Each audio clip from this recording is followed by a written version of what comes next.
ऐसी टेक्नोलॉजी के बारे में बात करने जा रहे हैं जो है तो इलेक्ट्रॉनिक्स, लेकिन इसके मुख्य कंपोनेंट जो है वो ऑर्गेनिक कंपाउंड्स है। अगर हम सिलिकॉन टेक्नोलॉजी की बात करें तो अब मैंने माउस यूज किया, लैपटॉप यूज किया, 6 महीने बाद क्या हुआ, 1 साल बाद क्या हुआ, वो हम नहीं सोचते। आपका एक न्यूज़पेपर है, आपने ऐसे फेंक दिया, 6 महीने 1 साल बाद वो पूरा का पूरा डिकम्पोज हो जाएगा। तो ये इसके एडवांटेजेस टेक्नोलॉजी। आजकल स्मार्ट बैंड में आपको अपना हार्ट रेट दिख रहा है, आपको अपना ऑक्सीजन लेवल दिख रहा है, तो वो सब बेसिकली हम ऑर्गेनिक के फॉर्म में कर सकते हैं, जो हम सिलिकॉन के फॉर्म में नहीं कर पा रहे थे अभी तक। तो मटेरियल भी कम लग रहा है, कॉस्ट भी कम हो रही है, लाइट वेट हो जा रहा है, तो चीजें मतलब एक जो सोची नहीं गई है वैसा हो सकता है।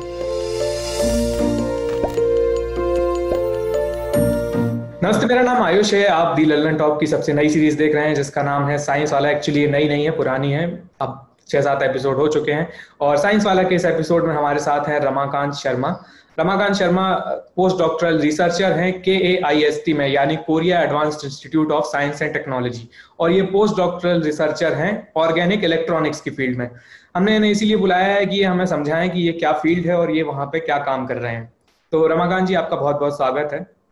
ललन टॉप का मैं तहे दिल से शुक्रिया अदा करता हूँ। एक आज स्पीकर के तौर पे आया हूँ, ये मेरे लिए एक बहुत बड़ी अपॉर्चुनिटी है कि मैं ललन टॉप, जो एज अ व्यूअर मैं इतने दिनों से 1.5-2 साल से फॉलो कर रहा हूँ, स्पेशली साइंसकारी और साइंस वाला ये जो सीरीज है ये बहुत इंटरेस्टिंग है। ये लोगों के अंदर एक अंडरस्टैंडिंग तो डेवलप करती ही है, साथ में क्यूरोसिटी भी डेवलप करती है, लोगों का देखने का नजरिया चेंज करती है। तो सबसे पहले मैं साइंस वाला और साइंसकारी टीम को बहुत बहुत धन्यवाद देता हूं कि इन्होंने इस प्रकार के इनिशिएटिव लिए। और हमें ये बताइए कि आप करते क्या हैं सर? मैं एक्चुअली यहाँ पे एक प्रकार से पोस्ट डॉक्टरल रिसर्च हूँ। पोस्ट डॉक्टरल रिसर्चर को अगर हम आसान भाषा में समझने की कोशिश करें तो ये इस प्रकार से होता है कि कोई आदमी पीएचडी करने के बाद भी, पीएचडी में आपको एक लिमिटेड टाइम होता है, आप पूरी चीजें कंप्लीट नहीं कर पाते, तो आपको पीएचडी के बाद भी अगर आपको रिसर्च करनी है, क्योंकि आदमी आने के पहले और आने के मरने के बाद भी रिसर्च तो चालू होगी। रिसर्च एक कंटिन्यूस फील्ड है। तो पीएचडी होने के बाद भी अगर आपको उस फील्ड में काम करना है, आपको इंटरेस्ट है, तो आप कोई भी लैब के साथ एसोसिएट होके, इंडस्ट्री के साथ एसोसिएट होके आप काम कर सकते हैं। तो मैं उसी प्रकार का काम कर रहा हूँ। हमारे लैब में कुछ रिकॉग्नाइज्ड कंपनीज के प्रोजेक्ट आते हैं। सैमसंग, एलजी कोरिया की ही कंपनी है, तो कुछ उनके प्रोजेक्ट है, कुछ अलग नॉट वेल नोन कंपनीज के प्रोजेक्ट है। हमको उसमें कुछ असाइनमेंट दिए जाते हैं और हम वो टाइप का काम करते हैं। तो आप ऑर्गेनिक इलेक्ट्रॉनिक्स में रिसर्च कर रहे हैं? हाँ, ये हमने बहुत हमने ऑर्गेनिक तो सुना है, ऑर्गेनिक चाय होती है, ऑर्गेनिक खेती होती है, हम ऑर्गेनिक सुनते हैं, जो नेचुरल टाइप की चीजें होती है उसके संदर्भ में हम सुनते हैं। इलेक्ट्रॉनिक्स भी हमने सुना है, मोबाइल, टीवी, ये सब चीजें इलेक्ट्रॉनिक्स में आती हैं। लेकिन ये ऑर्गेनिक इलेक्ट्रॉनिक्स क्या होता है, मतलब क्या आप हमें बताएंगे इसके बारे में?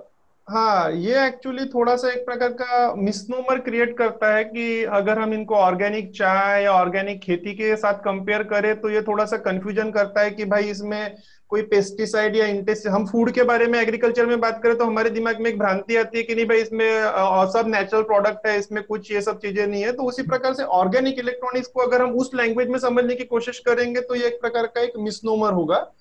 इसको अगर हमें समझना है तो हमको पहले दोनों वर्ड को अलग करके देखना पड़ेगा। एक है ऑर्गेनिक और एक है इलेक्ट्रॉनिक्स। ऑर्गेनिक हर एक आदमी जो 10वीं 12वीं पढ़ चुका है उसको मालूम है कि 11वीं 12वीं में या कुछ आजकल नए सिलेबस में तो 9वीं 10वीं में ही ऐसे ऑर्गेनिक के इंट्रोडक्शन आ जाते हैं। उसका मतलब होता है कि कार्बन बेस्ड कंपाउंड।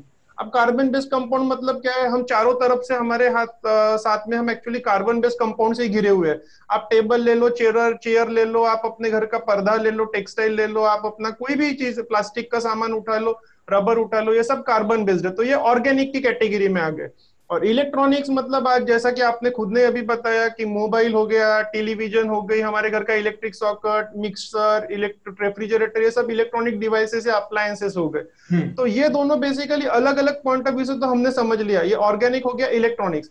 अब हम एक ऐसी टेक्नोलॉजी के बारे में बात करने जा रहे हैं जो है तो इलेक्ट्रॉनिक्स, लेकिन इसके मुख्य कंपोनेंट जो है वो ऑर्गेनिक कंपाउंड्स है। तो ऑर्गेनिक कंपाउंड मतलब हम उसको किस प्रकार से देखते हैं वो हम अभी डिस्कस करेंगे आगे। अच्छा, पहले जैसे आपने बोला कि अब जो आप ऑर्गेनिक इलेक्ट्रॉनिक्स में ऑर्गेनिक कंपाउंड से इलेक्ट्रॉनिक्स बनाने की कोशिश की जाती है, तो पहले क्या होता था इलेक्ट्रॉनिक्स में और बुनियादी रूप से अब क्या अलग है इसमें?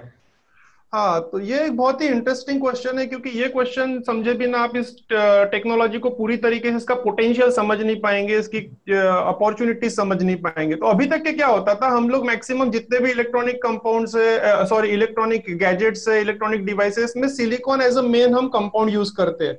सिलिकॉन। और ये सिलिकॉन, हाँ सिलिकॉन, और ये सिलिकॉन अब सेमीकंडक्टर है। अब सेमीकंडक्टर क्या होता है, मैं एक लाइन में आपको समझाना चाहता हूँ जी। कि बेसिकली सपोज आप एक हाईवे पे जा रहे हैं, आप एक स्ट्रेट बहुत अच्छा स्मूथ हाईवे है आपके पास, और आप कार लेके जा रहे हैं, तो आप बिना रोक टोक के सीधे चले जा रहे हैं आपको कहीं। लेकिन मान लीजिए अगर आपके हाईवे पे कहीं बीच में एक छोटा गड्ढा आ गया, अब ये गड्ढे में आपकी गाड़ी का टायर फंस सकता है। अब इस सिचुएशन में या तो आपको टो करके गाड़ी निकालना है, या तो आपको कोई पीछे से धक्का देगा, पुश करेगा, इस टाइप से आपको, मतलब गाड़ी जाने की क्षमता है, लेकिन उसके लिए कुछ हमको एक्स्ट्रा एनर्जी स्पेंड करनी पड़ेगी, एक्स्ट्रा रिसोर्सेस स्पेंड करने पड़ेंगे।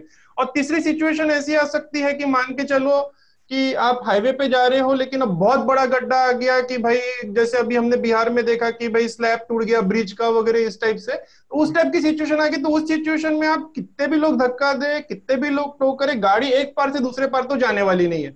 तो इसी प्रकार से हम पहली वाली कैटेगरी को कंडक्टर बोल सकते हैं, स्मूथ हाईवे पाथ अवेलेबल है। सेकंड केस को हम सेमीकंडक्टर बोल सकते हैं। थर्ड केस को हम इंसुलेटर बोल सकते हैं।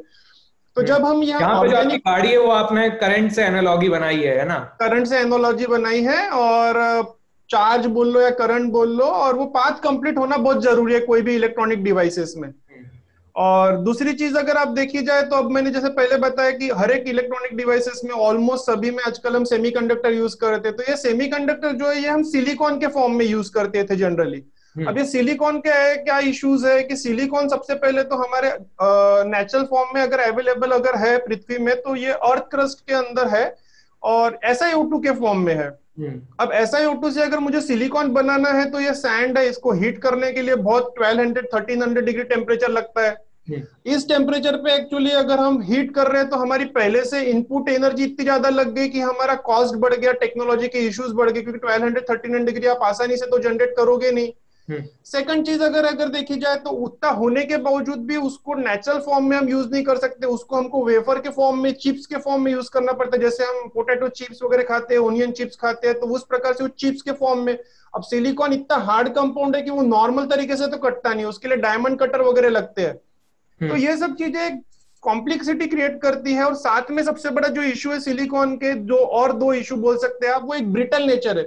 आपने जैसे वेफर को ऐसे तोड़ सकते हैं, वैसे सिलिकॉन को आप तोड़ सकते हैं वेफर फॉर्म में। तो अब हम कोई इलेक्ट्रॉनिक करके, हमारे इलेक्ट्रॉनिक डिवाइसेस या कंपाउंड्स पे ऐसा लिखा रहता है कि भाई आप हैंडल विद केयर वगैरह, क्योंकि वो टूटने का डर होता है उसमें सिलिकॉन होने की वजह से।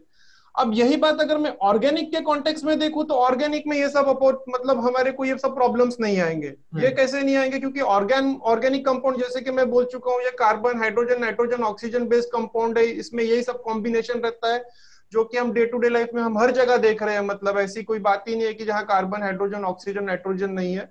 तो एक हमारे पॉइंट ऑफ व्यू से, रॉ मटेरियल के पॉइंट ऑफ व्यू से देखा जाए, तो सिलिकॉन को टक्कर दे सकता है। सेकंड चीज, हम अगर टेक्नोलॉजी के पॉइंट ऑफ व्यू से देखें, या प्रोसेसिंग के पॉइंट ऑफ व्यू से देखें, तो क्योंकि ये ऑर्गेनिक कंपाउंड है, ये लैब में छोटे छोटे लेवल पे हम जैसा भी चाहे वैसा बना सकते हैं। हमको उसको छोटा बड़ा करना है, जो भी हमारी रिक्वायरमेंट के हिसाब से हम ट्यून कर सकते हैं। तीसरी, अगर कॉस्ट की बात की जाए, तो क्योंकि मटेरियल अवेलेबल है, प्रोसेसिंग लो कॉस्ट की है, तो ऑटोमेटिकली एंड यूजर कॉस्ट भी इसका सस्ता होगा। और चौथी बात अगर हम देखे जाए, तो सस्टेनेबिलिटी। आजकल वर्ल्ड जो है, ये सब चीजें क्लाइमेट चेंज और ये सब चीजों के पॉइंट ऑफ व्यू से बहुत गंभीर रूप से चिंतित है। तो अगर हम सिलिकॉन टेक्नोलॉजी की बात करें, तो अब मैंने माउस यूज किया, लैपटॉप यूज किया, 6 महीने बाद क्या हुआ, 1 साल बाद क्या हुआ, वो हम नहीं सोचते। लेकिन हम अगर 20 साल बाद सोचे, तो इलेक्ट्रॉनिक वेस्ट जनरेट रोज बढ़ते जा रहा है, बढ़ते जा रहा है। तो अगर हम, बहुत बड़ा मसला है एक। बहुत बड़ा मसला है, और इसको अभी भी पूरी तरीके से इंडिया जैसी कंट्री में तो एटलीस्ट एड्रेस नहीं किया गया है कि इसको किस प्रकार से, इस प्रकार के ई वेस्ट गार्बेज को हैंडल किया जाए। तो अगर ये ऑर्गेनिक टेक्नोलॉजी अगर जो है, जो नेचुरल कंपाउंड से बनी हुई है, तो उसको डिग्रेड होने में भी कोई इशू नहीं है। फॉर एग्जाम्पल, आपका एक न्यूज़पेपर है, आपने ऐसे फेंक दिया, 6 महीने 1 साल बाद वो पूरा का पूरा डिकम्पोज हो जाएगा, आपको उसके ट्रेसेस भी नहीं मिलेंगे। तो you don't have to worry कि आपको इसके बारे में चिंता करने की जरूरत नहीं कि एडिशनल ई वेस्ट जनरेट करेगा। तो ये इसके एडवांटेजेस टेक्नोलॉजी के। और क्या मतलब, हम जैसे आप बोल रहे हैं ऑर्गेनिक कंपाउंड से बेसिकली आप इलेक्ट्रॉनिक्स बनाएंगे, तो क्या और हमें जो हम मौजूदा टेक्नोलॉजी देख रहे हैं इलेक्ट्रॉनिक्स की, उसके मुकाबले हमें क्या और चीजें देखने को मिलेंगी नई नई? क्या आप हमें ऐसा कुछ बता सकते हैं? एक्चुअली अभी जो ऑर्गेनिक टेक्नोलॉजी है जो चल रही है, इसमें बेसिकली तीन चार मुख्य कंपोनेंट है। जैसे हम सोलर सेल, जहां जहां सिलिकॉन बात कर रहे हैं, जैसे एलईडी हो गया, सोलर सेल हो गया, इसको हम देख के कंपैरिजन करके हम, मैं दो एग्जांपल के थ्रू आपको एक्सप्लेन कर सकता हूँ कि ये जी बिल्कुल। कैसे पोटेंशियली पूरी ड्रास्टिकली हमारी लाइफस्टाइल को चेंज कर सकता है अगले 5-10 साल में। तो जैसा कि आप स्क्रीन पे देख रहे हैं कि मतलब सबसे पहले सोलर सेल मतलब क्या होता है कि सोलर सेल अगर हम नेचुरल लाइफ में अगर देखा जाए तो हमारे पास लाइव एग्जांपल है झाड़ों के पत्ते। ये क्या करते हैं, बेसिकली फोटोसिंथेसिस के ड्यूरेशन में सनलाइट को हार्वेस्ट करते हैं और केमिकल एनर्जी के फॉर्म में स्टोर करते हैं खुद के अंदर, जो वो एज अ फूड यूज करते हैं खुद की ग्रोथ के लिए। बाद में एक पूरी लाइफ साइकिल है उसके ऊपर, झाड़ों के ऊपर डिपेंड। तो इसी प्रकार से इलेक्ट्रॉनिक लेवल पे क्या होता है कि अगर हम सनलाइट को सेमीकंडक्टर पे डालें तो उसमें दो प्रकार के चार्ज कैरियर जनरेट होते हैं, opposite in the opposite polarity के, जिसको हम पॉजिटिव और निगेटिव बोलते हैं। और अगर हम इनको सेपरेट करने में सक्सेसफुल हुए तो ये बेसिकली एक प्रकार से हमारे को एनर्जी देगा, इलेक्ट्रिकल एनर्जी के फॉर्म में। हम इसको स्टोर करके बाद में एसी डीसी जिस भी फॉर्म में यूज करना है हम कर सकते हैं। तो अभी हाल फिलहाल में जो टेक्नोलॉजी अगर है, हम देखें सिलिकॉन के पैनल्स जगह जगह हमको लगे हुए दिखते हैं। गवर्नमेंट की गाइडलाइंस भी है कि भाई आपको एनर्जी इफिशिएंट बिल्डिंग्स बनाना है तो सिलिकॉन पब्लिक बिल्डिंग्स पे लगाओ सिलिकॉन के पैनल्स। तो ये एक अच्छी चीज है, लेकिन अभी ये है कि इसमें कॉस्ट भी बहुत आ जाता है। और सेकंड चीज है कि इसको हम बेंड नहीं कर सकते, कर्व्ड सरफेस पे यूज नहीं कर सकते। हम्म। साथ में क्योंकि जितना सिलिकॉन इसमें लगता है वो करीब करीब 100 माइक्रोन 200 माइक्रोन थिकनेस का लगता है, तो उसका वेट भी बढ़ता है सिलिकॉन हेवी होने की वजह से। अब ये टेक्नोलॉजी कैसे चेंज करेगी, जैसा कि आप स्क्रीन पे देख रहे हैं, मैंने कुछ अलग अलग प्रोडक्ट्स के बारे में शो किया है। उसमें आपको दिखेगा कि सपोज मैंने कोई इसको प्लास्टिक पे डिपॉजिट कर दिया। हम्म। तो प्लास्टिक पे डिपॉजिट करने के बाद आजकल हम सब लोग मोबाइल कवर यूज करते हैं। अब मोबाइल कवर में मतलब अगर सपोज मेरे पीछे के साइड में अगर सोलर सेल अगर है तो मैं घर में टीवी देख रहा हूँ, कहीं जा रहा हूँ, बातें कर रहा हूँ, तब तक तो मैं यूज कर रहा हूँ फोन, कोई प्रॉब्लम नहीं। लेकिन मेरा होने के बाद मैं फोन को उल्टा रख दूंगा तो लाइट के वजह से कंटिन्यूअसली वो चार्ज हो सकता है मेरा सोलर सेल, वही सोलर सेल की वजह से मेरा मोबाइल। हम्म। सिमिलरली आपने देखा होगा कि प्रिंटेड सोलर सेल हो सकते हैं। प्रिंटेड मतलब क्या होगा, जैसा अभी बड़ी बड़ी सिलिकॉन की कंपनीज को बहुत, उसको सिलिकॉन फाउंड्रीज बोलते हैं, तो वहां पे बहुत सारा मतलब पैसा इन्वेस्ट करना पड़ता है आपको इनिशियली। लेकिन अगर प्रिंटेबल सोलर सेल्स की बात की जाए तो इसमें ऐसा एडवांटेज हमारे पास है कि हमारे यहाँ न्यूज़पेपर प्रिंट हो रहे हैं, मैगजीन प्रिंट हो रहे हैं, तो एक पहले से प्रिंटिंग इंफ्रास्ट्रक्चर अवेलेबल हमारे पास है।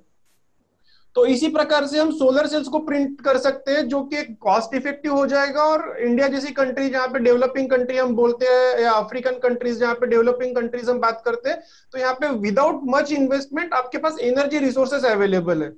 और अगर आप एक दो तरीके से देख सकते हैं, अगर हम कहीं ट्रेकिंग वगैरह के लिए जा रहे हैं जहाँ पे रेगुलर पावर सप्लाई नहीं है, तो हमको वहाँ पे पावर बैंक ले जाना पड़ता है, या अलग हमारे को सैक बैग में हमको सामान रख के ले जाना पड़ता है।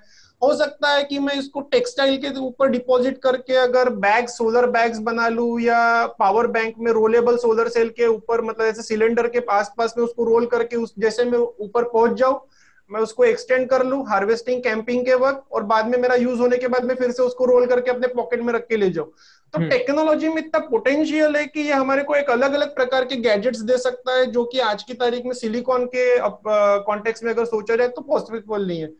इसी प्रकार से अगर हम एक और एग्जांपल अगर उसी का सोलर सेल का ले ले, तो अगर हम बिल्डिंग्स को देखें, हम्म। तो बिल्डिंग्स में क्या होता है कि हमारे पास हमने टॉप सरफेस पे तो लगा लिया सोलर सेल, लेकिन अगर हम ग्लासेस पे लगाने की बात करें, क्योंकि ग्लासेस भी एक अनयूज सरफेस है जो रोज आदमी यूज नहीं करता है, तो उस पे भी हम सोलर सेल लगा सकते हैं। लेकिन अगर मैं सिलिकॉन लगाऊंगा तो वो ट्रांसपेरेंट नहीं है, मेरे हम्म। बिल्डिंग में लाइट आने से मतलब पॉसिबल ही नहीं है कि लाइट आ जाएगी। तो उस सिचुएशन में मेरे पास ऑर्गेनिक सोलर सेल की अपॉर्चुनिटी है।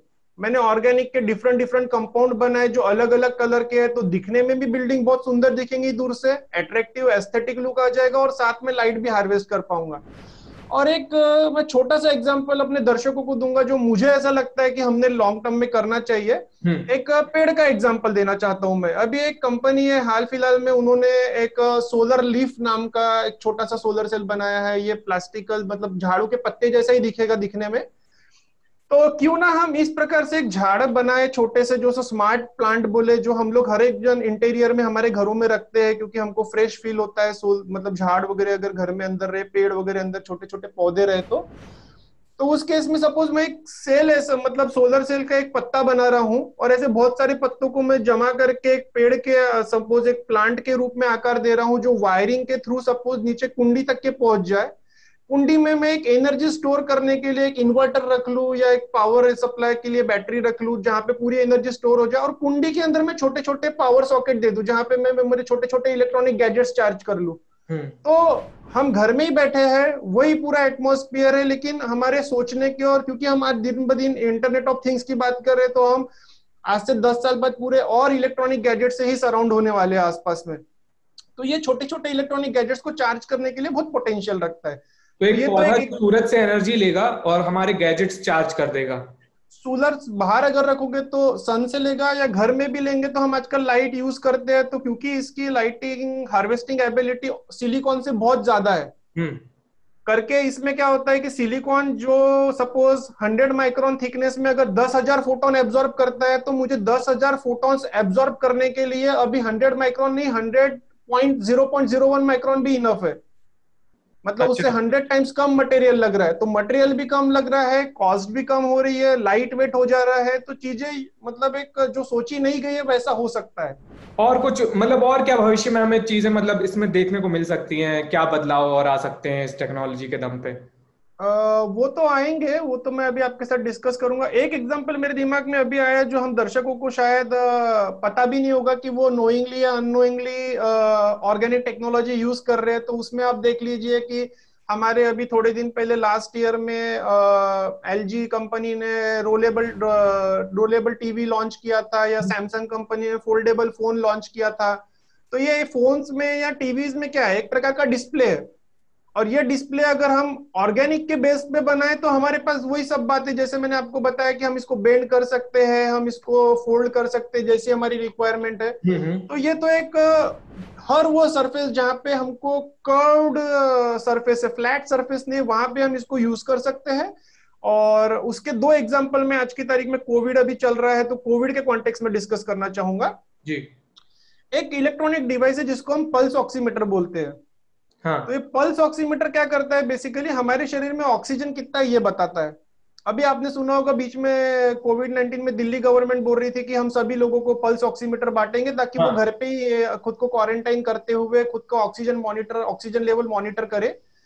अब अगर मैं आज की टेक्नोलॉजी से बात करूं जिसमें सिलिकॉन बेस्ड एलईडी या सिलिकॉन बेस्ड फोटो डायोड है, तो इसकी कॉस्ट बहुत बढ़ जाएगी, साथ में ये फ्लेक्सिबल नहीं है।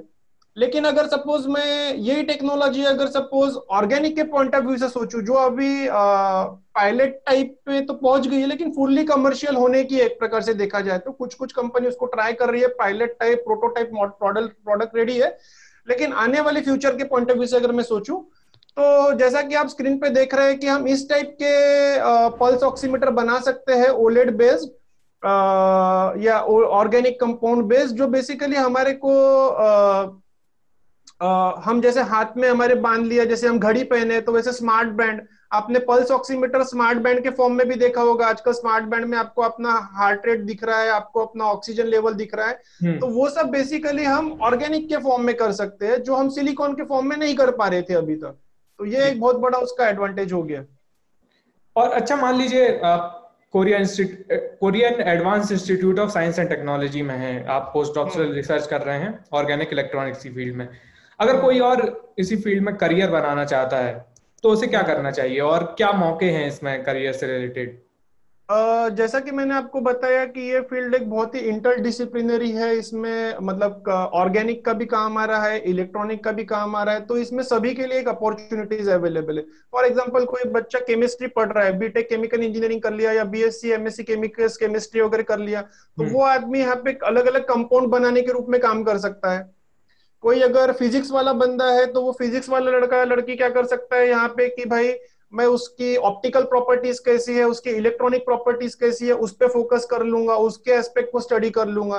कोई अगर इलेक्ट्रॉनिक्स वाला बंदा है तो उसकी पैकेजिंग को देखेगा कि भाई ये फाइनल प्रोडक्ट के रूप में कैसे बन सकता है, इसके प्रोटोटाइप और कहाँ कहाँ एप्लीकेशन हो सकते हैं, इसको वायरलेस के फॉर्म में, जैसे हाथ में तो मेरे घड़ी जैसा बैंड लगा है लेकिन डेटा मैं मोबाइल में देख रहा हूँ, तो ब्लूटूथ के फॉर्म में, या बिग डेटा कंपनीज वाले जो लोग हैं वो ये डेटा को पर्टिकुलरली, जैसे आपका डेटा हो गया, मेरा डेटा हो गया, सब लोगों का डेटा एक जगह पे जमा हो रहा है, तो वो डॉक्टर्स के काम में भी आ सकता है कि भाई इतने लोगों का डेटा है तो उसके बेसिस पे आर्टिफिशियल इंटेलिजेंस के बेसिस पे कुछ अल्गोरिदम डिजाइन कर ले या कुछ ऐसे प्रोटोटाइप डिजाइन कर ले जिससे मुझे पहले ही पता चल जाए कि भाई ऐसे ऐसे चेंजेस अगर आ रहे हैं आपके ब्रीदिंग पैटर्न में, आपके हार्ट बीट्स में, तो ये शायद एक खतरे का संकेत हो सकता है और आपको नियरली डॉक्टर के पास जाके चेकअप करा लेना चाहिए। तो इस प्रकार के एक बहुत सारे इंटरडिसिप्लिनरी नेचर होने की वजह से बहुत सारे लोगों के लिए इसमें अपॉर्चुनिटी है। हम्म। चलिए रमाकांत जी, आप समय की सीमा है, नहीं तो हम और हाँ बातचीत करते हैं आपसे।